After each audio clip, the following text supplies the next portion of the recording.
Hi hello friends, എല്ലാവർക്കും സുഖമാണെന്ന് വിചാരിക്കുന്നു. ഇന്നത്തെ വീഡിയോയിൽ നമ്മൾ കാണിക്കുന്നത് ഒരു മട്ടൺ സൂപ്പാണ്. ഇപ്പം മട്ടൺ സൂപ്പൊക്കെ കഴിക്കാൻ പറ്റിയ നല്ലൊരു കാലാവസ്ഥയാണ്, നല്ല മഴയൊക്കെ ആയിട്ട്.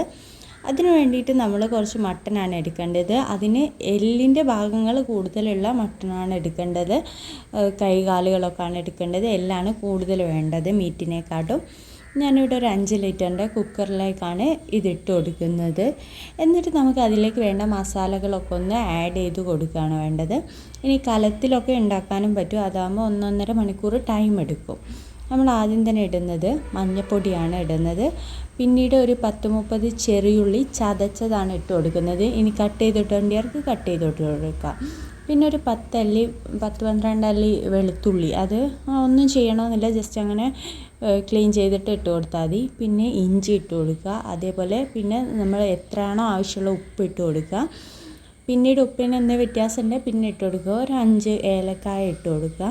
പിന്നെ നമുക്ക് ഗ്രാമ്പൂ ഒരു 5-6 എണ്ണം ഗ്രാമ്പൂ ഇട്ട് കൊടുത്താൽ മതി. പിന്നെ കറുവാപ്പട്ട ഒരു കഷ്ണം, ബേ ലീഫ് ഉണ്ട്, അതും ഇട്ട് കൊടുക്കാവുന്നതാണ്. പിന്നെ വലിയ ജീരകം 1 ടേബിൾ സ്പൂണും ചെറിയ ജീരകം 1/2 ടേബിൾ സ്പൂണാണ് ഇവിടെ ഇട്ടത്.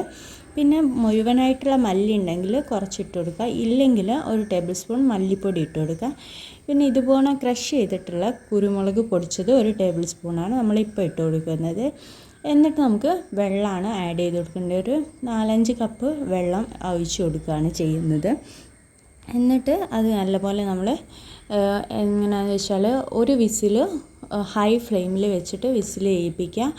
ബാക്കി നമ്മൾ ഒരു 10 വിസിൽ ഏറ്റവും ലോ ഫ്ലെയിമിൽ, ഏറ്റവും ചെറിയ ബേണറിൽ ലോ ഫ്ലെയിമിൽ വെച്ചിട്ട് 10 വിസിൽ അങ്ങനെ ചെയ്തെടുക്കുകയാണ് വേണ്ടത്. അതിന് ശേഷം നമ്മൾ ഓപ്പൺ ചെയ്തിട്ട് ഒരു 20 മിനിറ്റൊക്കെ റെസ്റ്റ് ചെയ്തിട്ട് ഓപ്പൺ ചെയ്താൽ മതി.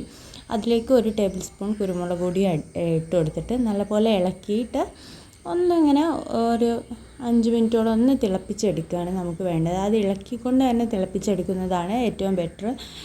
ഉള്ളിയൊക്കെ അതിലേക്കൊന്ന് മിക്സായി നല്ലവണ്ണം വരാനാണ്.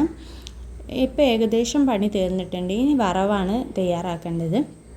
ഒരു പാനിൽ നെയ്യ് എടുത്ത് അതിലേക്ക് നമ്മൾ ചെറിയുള്ളി തന്നെ 5-10 എത്രയാണോ നമുക്ക് ആവശ്യം എന്ന് പറഞ്ഞാൽ അത്ര ഇട്ടാൽ, ഞാനൊരു 10 എണ്ണ പോലെ എടുത്തിട്ടുണ്ട്. അതിലേക്ക് കുറച്ച് കറിവേപ്പില ഇട്ടിട്ട് നല്ലപോലെ ഒന്ന് വഴറ്റി ഇതിലേക്ക് ഒഴിച്ച് കൊടുക്കുകയാണ് വേണ്ടത്. അന്ന് നമ്മുടെ സൂപ്പ് റെഡി ആയിട്ടുണ്ട്. എല്ലാവരും ഒന്ന് ട്രൈ ചെയ്ത് നോക്കുക. അപ്പോൾ താങ്ക് യു.